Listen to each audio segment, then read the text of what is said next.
শুনলি নগেন, গত রাতে যে ঝড় জলের কারণে সবার বাড়ির উঠানে একটা দুটো করে ইলিশ মাছ পাওয়া গেছে, সেই ঘটনায় সবাই ভয়ে আছে। এতে ভয় পাওয়ার কি হলো? ঝড় জলে মাছ পাওয়া গেছে, এটা তো ভালো কথা। এখানে আবার ভয় পাওয়ার কি আছে? আরে, গ্রামের সবাই ভাবছে এটা কোনো প্রাকৃতিক ঘটনা না, এটা একটা ভৌতিক কাজ। এই ভৌতিক কাজের জন্যই গ্রামের সবাই ভয়ে আছে। এটা তুমি মন্দ বলনি তো, গ্রামের মানুষের ভয় পাওয়ারই কথা। এরকম একটা ঝড় জলের রাতে সবার বাড়িতে মাছ পাওয়া গেছে, এটা কেমন একটা কথা না? এটা আমার মনে হয় নিশ্চিত ভৌতিক কাজ। এটা নিয়ে আমারও বেশ ভয় লাগছে।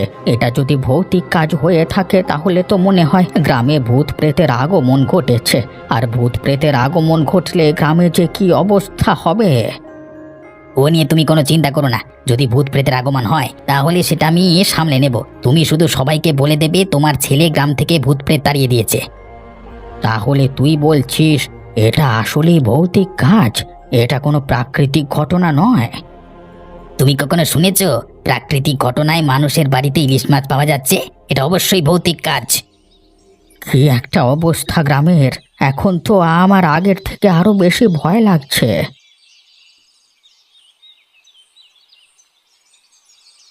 অবিনাশবাবু, আপনার আবার কি হয়েছে? এভাবে চিন্তিত হয়ে বসে আছেন কেন? কি আর করব বলো গোপাল, গ্রামে যা শুরু হয়েছে, আমি মোড়ল হয়ে গ্রামের মানুষের সমস্যা মেটাতে পারছি না। এটা নিয়ে আপনি চিন্তিত? আপনার চিন্তা করবার কিছু নেই অবিনাশবাবু। ঝড় জলের রাতে মানুষের বাড়িতে দু একটা করে ইলিশ মাছ পড়ে গেছে, এতে চিন্তিত হওয়ার কি আছে? আর গ্রামের মানুষদের সমস্যা সমাধান করবার কি আছে? এটা তো কোনো সমস্যাই না।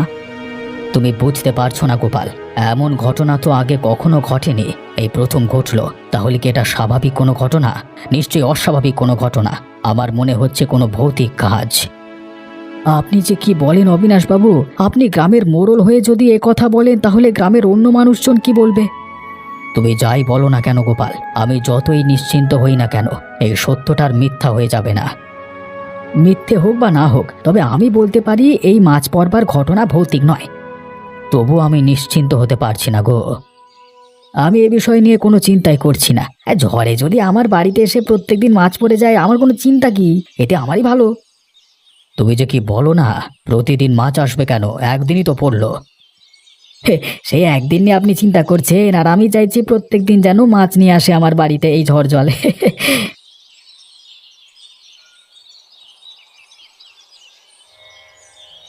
আমি পই পই করে বলেছিলাম তোমাকে তুমি কোনো পাপ কাজ করো না করো না, কিন্তু তুমি তো আমার কোনো কথা কখনোই শোনোনি। এবার পাপ কাজ করার শাস্তি পেলে তো? আমি আবার কোন পাপের শাস্তি পেলাম, আর কিভাবেই বা শাস্তি পেলাম? ঝড়ের রাতে প্রত্যেকের বাড়িতে দু একটা করে ইলিশ মাছ পাওয়া গেছে, শুধুমাত্র আমার বাড়িতেই তো পাওয়া যায়নি। আর এটা কার কাজ? এটা অবশ্যই তোমার পাপের ফল। আরে, ঝড় বৃষ্টি জানে নাকি যে এটা রতনের বাড়ি? ঝড় এসেছে, মাছ উড়ে এসেছে মানুষের বাড়িতে, এতে আর আমার কি করবার আছে? আমি মাছকে বারণ করেছি নাকি আমার বাড়িতে আসতে? তুমি আসতে বারণ করবে কেন? তুমি যে পাপ করে রেখেছো এটা তারই ফল।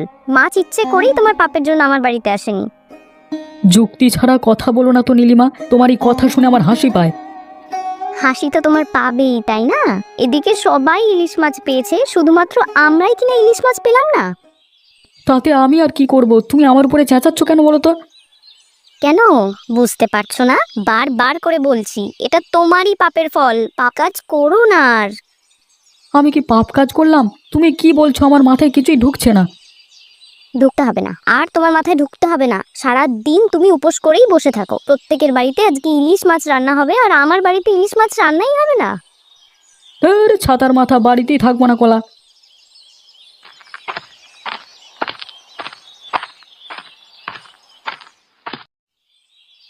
কি হলো, মুখ গোমড়া করে বসে আছো কেন? তুমি না অবিনাশ বাবুর বাড়িতে গিয়েছিলে? অবিনাশ বাবু তোমাকে কিছু বলেছেন নাকি? অবিনাশবাবু আমাকে কিছু বলেনি, তবে সে যা বলেছে তাতে আমি চিন্তিত হয়ে পড়েছি। কেন, অবিনাশ বাবু কি বলেছে তোমাকে? অবিনাশবাবু বলল, গত রাতে ঝড়ে যে মাছ পড়বার ঘটনাটা ঘটে গেছে সেটা ভৌতিক কাজ। গ্রামের সবাই নাকি সেটাই মনে করছে। যদিও আমি অবিনাশবাবুকে বলে এসেছি এসব ভৌতিক কাজ নয়, তবে সবকিছু দেখে শুনে মনে হচ্ছে এটা আসলেই কোনো ভৌতিক কাজ। কি বলছো তুমি? এই বিষয় নিয়ে অবিনাশ বাবু নিজেও চিন্তিত? তবে এটা যদি আসলেই কোনো ভৌতিক কাজ হয় তাহলে গ্রামের মানুষজন তো সব বিপদে পড়ে যাবে। সেই চিন্তাই তো আমি করছি। আমি মনে মনে প্রার্থনা করছি এটা যেন কোনো ক্রমে ভৌতিক কাজ না হয়। অবিনাশবাবু কিন্তু এ বিষয়ে খুব চিন্তিত, জানি না এরপর কি হবে। আমার কেমন ভয় করছে গো। তুমি একবার চিন্তা করে দেখো দেখি, ভূতে এসে প্রত্যেকটা বাড়িতে একটা দুটো করে মাছ রেখে গেছে। এটা আসলেই কোনো স্বাভাবিক ঘটনা নয়। প্রথমে মাছ পাওয়ার আনন্দে আমি এসব কিছুই ভাবিনি। আমি তো ভেবেছিলাম প্রত্যেকদিন যদি বাড়িতে এসে মাছ পড়তো তাহলে ভালো হতো আমার, কিন্তু এই মাছ পড়বার ঘটনা যদি স্বাভাবিক না হয় তাহলে তো। থাক, এই নিয়ে তুমি আর চিন্তা করো না, দেখি সামনে কি হয়।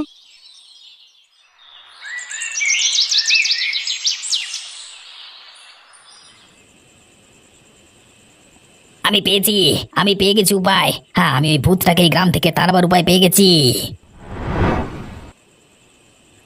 কি হলো বাবা, এত রাতে চিৎকার করে উঠলি কেন? কি পেয়েছিস? গ্রামে যে ভূতের উৎপাত বেড়েছে, সেই ভূতকে তাড়াবার জন্য উপায় আমি পেয়ে গেছি বাবা। কি বলছিস কি তুই? সেই ভূতকে তুই তাড়াবি কিভাবে? একটা যজ্ঞের আয়োজন করতে হবে। ওই যজ্ঞ করলেই ভূত এই গ্রাম থেকে পালিয়ে যাবে। তুমি সমস্ত ব্যবস্থা করো বাবা। যজ্ঞ করতে হবে? কিন্তু কেন? আমি বা কিভাবে করব? তোমাকে করতে বলিনি তো বাবা, আমি তো বলেছি তুমি গিয়ে অবিনাশ বাবুর কাছে বলবে, অবিনাশ বাবু সমস্ত ব্যবস্থা করে দেবে। অবিনাশ বাবু যজ্ঞের টাকা কেন দেবেন? বোকার মতো কথা বলছে কেন তুমি বাবা? তুমি তো ভালোভাবে জানো অবিনাশ বাবু গ্রামের মোড়ল, গ্রামের ভালো মন্দ দেখবার দায়িত্ব তার। গ্রামের ভালোর জন্য যদি একটা যজ্ঞের ব্যবস্থা করি তাহলে সেই যজ্ঞের টাকা অবিনাশ বাবু দেবে না কেন? এটা তো ঠিকই বলেছিস। আমি তাহলে অবিনাশ বাবুর সাথে একবার কথা বলে দেখি। একবার কথা বলবে না, তুমি এই বিষয় নিয়ে কথা বলবেই বলবে, আর বলবে যজ্ঞের টাকা দিতেই হবে, না হলে এই গ্রাম থেকে এই ভূত প্রেতের উৎপাত কমবে না। গ্রামের মানুষজনদের বাঁচাতে হলে যজ্ঞের টাকা দিতে হবে। আচ্ছা ঠিক আছে, তুমি এখন ঘুমিয়ে পড়ো। আমি কালকেই অবিনাশ বাবুর সাথে দেখা করব, তাকে সবটা জানাবো। তিনি অবশ্যই যজ্ঞের জন্য টাকা দিতে রাজি হবেন বলে আমার বিশ্বাস।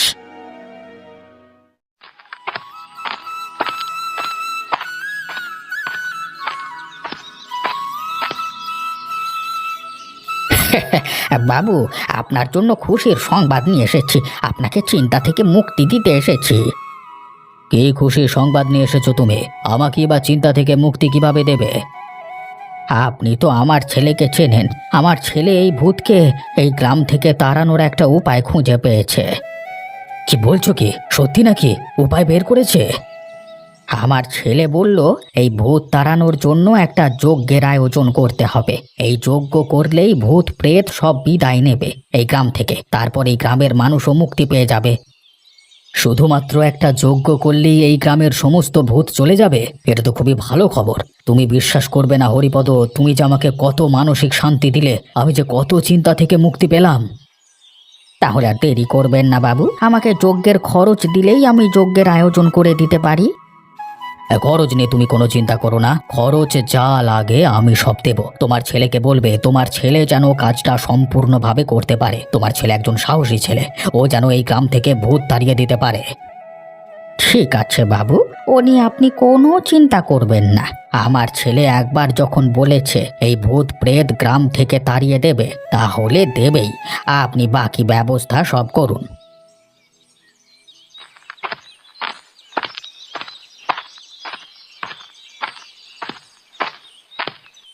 ও গোপাল দাদা, তোমাকে এমন দেখাচ্ছে কেন? কোথায় যাচ্ছ?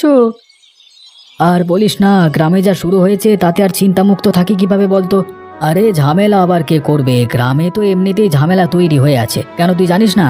গত ঝড়েই তো সবার বাড়িতে একটা দুটো করে ইলিশ মাছ পড়লো। সেটা নিয়ে অবিনাশ বাবুর সাথে আমার কথা হয়েছে। অবিনাশ বাবু আমাকে জানিয়েছে এটা নাকি ভৌতিক ঘটনা। গ্রামের অনেকেই মনে করে এটা ভৌতিক ঘটনা। আমার কিন্তু সেটা মনে হয় না গোপাল দাদা।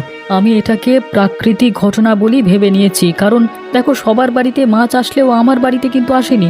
ভৌতিক ঘটনা হলে সবার বাড়িতেই মাছ আসবে, তাই না? আমার বাড়িতেই বা আসবে না কেন? এটা প্রাকৃতিক ঘটনাই বটে। কথাটা তো মন্দ বলিসনি। আর তাছাড়া ভূতের কি আর খেয়ে দিয়ে কাজ নেই যে সবার বাড়িতে গিয়ে মাছ দিয়ে আসবে? হ্যাঁ, ভূতের কাজ মানুষের ক্ষতি করা, মানুষকে সাহায্য তো করা নয়। আমি তো সেটাই বলি গোপাল দাদা। গ্রামের সবাই যা বলে বলুক না কেন, আমি এটাকে ভৌতিক কাজ বলে মেনে নিতে পারবো না। আমার মতে এটা প্রাকৃতিক ঘটনা। তুমি এসব নিয়ে আর চিন্তা করো না, এটাকে প্রাকৃতিক না বলেই ভেবে নাও, বুঝলে? আমি তো প্রথমে প্রাকৃতিক ঘটনা বলি ভেবেছিলাম, পরবর্তীতে অবিনাশবাবু আমার মাথায় ঢুকিয়ে দিল এটা ভৌতিক ঘটনা। এখন কোনোভাবেই চিন্তা আমার মাথা থেকে নামছিল না, বুঝলি?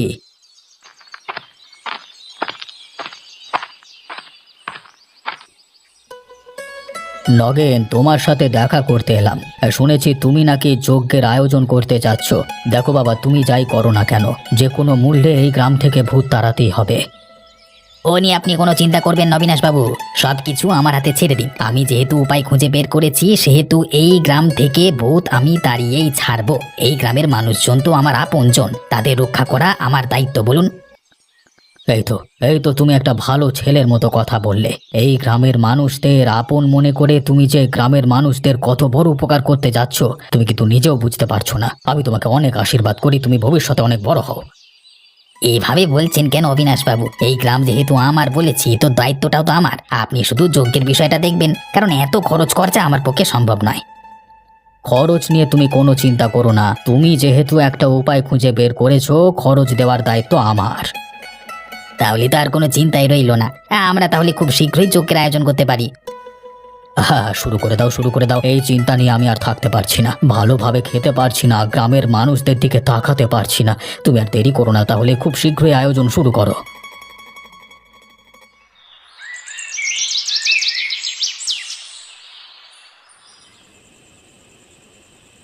শুনেছো, গত ঝড়ের মাছ পড়ার ঘটনাটাকে গ্রামের সবাই নাকি বলছে এটা ভৌতিক ঘটনা। ওসব ভুয়ো কথা, ওসব কিছুই না, এগুলো সব প্রাকৃতিক ঘটনা, ভৌতিক কাজ হতেই পারে না। তুমি কিভাবে বলছো শুনি যে ভৌতিক কাজ হতে পারে না? হতেও তো পারে যে এটা ভৌতিকই কাজ। আরে শোনো, ভূতের কাজ মানুষের ক্ষতি করা, মানুষকে সাহায্য করা তো নয়। আর তাছাড়া ভূত সবার বাড়িতে মাছ ফেললো, আমার বাড়িতেই বা কেন নয়? কারণ তুমি পাপ করে বেড়াও, অভিশাপ লেগেছে, আর এই জন্যই তো তোমার বাড়িতে মাছ পড়েনি একটাও। ভূত নিজে কত পাপ করে বেড়াচ্ছে তার হিসেব নেই, আর আমার পাপের কাজের হিসেব নিতে এসছে যত সব। কান পেতে শোনো তো, উঠোনে মনে হচ্ছে না কিছু একটা শব্দ হলো? আমারও তো তাই মনে হলো। আচ্ছা, একবার গিয়ে দেখলে কেমন হয়? যদি কোনো ভূতের কাজ হয়, আমার কিন্তু ভয় লাগছে। হ্যাঁ, বললাম তো এসব ভূত প্রেত কিছুই না।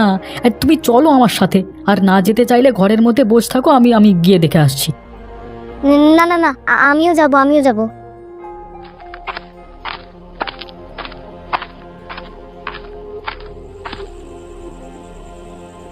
আরে এগুলো তো সব মাছ, ইলিশ মাছ পড়েছে, দেখো আমাদের বাড়িতে ইলিশ মাছ পড়েছে গো।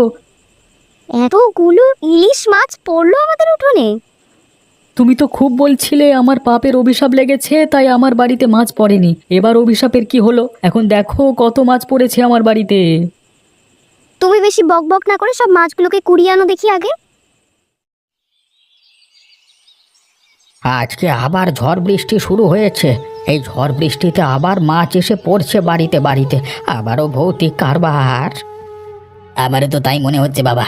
আমিও তো সেই জন্যই বলেছিলাম যে আর দেরি করা ঠিক হবে না, যত দ্রুত সম্ভব যজ্ঞটা করতে হবে। গতবারের তুলনায় এবার মনে হচ্ছে মাছ একটু বেশি পড়ছে। হ্যাঁ, ভূতের হয়তো বুঝতে পেরে গেছে যে আমরা যজ্ঞের আয়োজন করছি, তাই আমাদের উপরে রেগে আছে। এখন কি করতে পারি বলতো? আমার তো খুব ভয় করছে। আর দেরি করা চলবে না, আমাদের যত দ্রুত সম্ভব যজ্ঞের আয়োজন শুরু করে দিতে হবে। এভাবে প্রতিদিন চলতে থাকলে পুরো গ্রাম ধ্বংস হয়ে যাবে। কিন্তু ভূতেরা কোনো ক্ষতি না করে শুধু বাড়িতে বাড়িতে মাছ ফেলছে কেন? ভূতেদের ক্ষতি করবার অনেক ধরনের কায়দা আছে, এটাও হয়তো সেরকমের একটা কায়দা। এই ধরো, প্রতিদিন যদি মাছ এভাবে ফেলতে থাকে, দেখা যাবে একদিন এই মাছ খেয়ে গ্রামের সব মানুষ অসুস্থ হয়ে গেছে। এটা তো খুবই খারাপ কথা। ঠিক আছে, আমরা দেরি না করে খুব শীঘ্রই অবিনাশবাবুর সাথে আলোচনা করে যজ্ঞটা শুরু করে দেব। অবিনাশবাবুর সাথে আর কথা বলতে হয় না বাবা, অবিনাশবাবুর সাথে আমার কথা হয়ে গেছে। তিনি বলেছেন সব খরচ দিয়ে দেবেন যেন যজ্ঞের আয়োজনটা শুরু করি। তাহলে আমার আর চিন্তাই রইল না।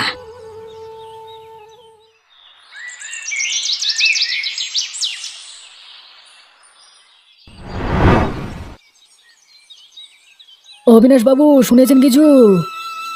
কি হয়েছে গোপাল, এভাবে দৌড়ে আসলে যে? বাবু, রেডিওতে যে খবর শোনাচ্ছে, আপনি কি রেডিওর খবর শোনেননি? না তো, আমি তো রেডিওর কোনো খবর শুনিনি। কেন, কি হয়েছে? আরে রেডিওতে বলছে গত রাতে যে ঝড়ের ঘটনা ঘটে গেছে সেটা নাকি ঘূর্ণিঝড়ের কারণে হয়েছে। ঘূর্ণিঝড়ের কারণে বিপুল পরিমাণ মাছ ওপরে উঠে এসে সবার বাড়িতে বাড়িতে গিয়ে পড়ছে। এটা আসলে ভৌতিক কোনো ঘটনা নয়। কি বলছো তুমি? তুমি সত্যি সত্যি রেডিওতে এই খবর শুনেছো? হ্যাঁ বাবু, আমি এই মাত্র শুনেই আপনার কাছে এসেছি। আমরা শুধু শুধু ভয় পাচ্ছিলাম এই ঘটনা নিয়ে। আমরা ভেবেছি এটা ভৌতিক কাজ, কিন্তু আমি বলেছিলাম না এটা প্রাকৃতিক কোনো ঘটনা। তাহলে নগেন যে বললো এটা ভৌতিক কাজ, আর এই ভৌতিক ঘটনাকে থামানোর জন্য ও একটা যজ্ঞের আয়োজন করছে। ও নিশ্চয়ই আপনাকে বলেছে এই যজ্ঞের জন্য প্রচুর পরিমাণে অর্থ খরচ করতে হবে, আর সেই অর্থ আপনাকেই দিতে হবে। হ্যাঁ, সে তো বলেছে আমাকে। আমি গ্রামের মোড়ল, গ্রামের ভালোর জন্য আমাকে তো এতটুকু করতেই হবে, তাই আমিও রাজি হয়ে গেছি। আসলে এসব কিছুই না, গ্রামে কোনো ভূতপ্রেতের আনাগোনা শুরু হয়নি। এই ঝড়ের কারণেই এই ঘটনাগুলো ঘটেছে। নগেন আপনাকে যা বলেছিল সব মিথ্যে এবং বানোয়াট। ও ধান্দাবাজি করে আপনার থেকে পয়সা মারতে চেয়েছিল। বাস্তবে ভূতপ্রেত বলতে কিছুই নেই।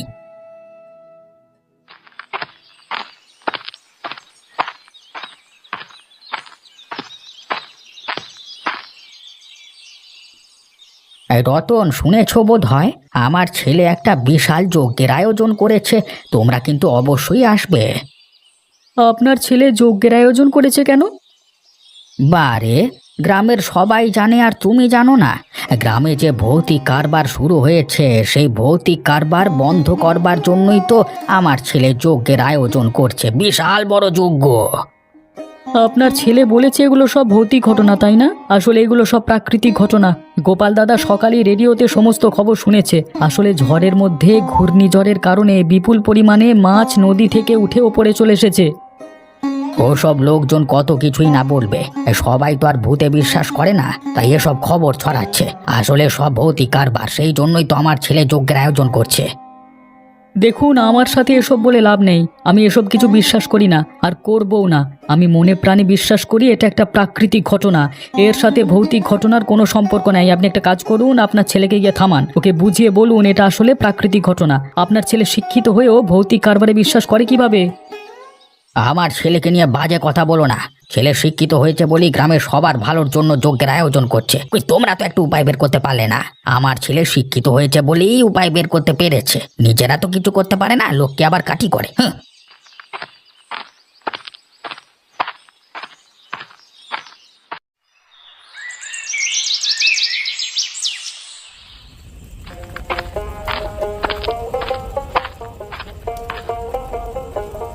কই গো নগেন, সব কিছু শুরু করেছো?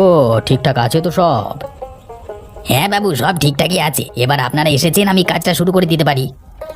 তা শুরু করে দাও। কখন শুরু করবে তোমার তন্ত্রমন্ত্র? বাবু, এখনই শুরু করতে হবে। বাড়ির আশেপাশে সব ভূতেরা চলাফেরা করছে, ওরা যে কোনো সময় আমাদের উপর আক্রমণ করতে পারে, তাই যত দ্রুত সম্ভব আমাদের কাজটা সেরে ফেলতে হবে। তাহলে শুরু করে দাও। বসে আছো কেন? সব কিছু তো তৈরি।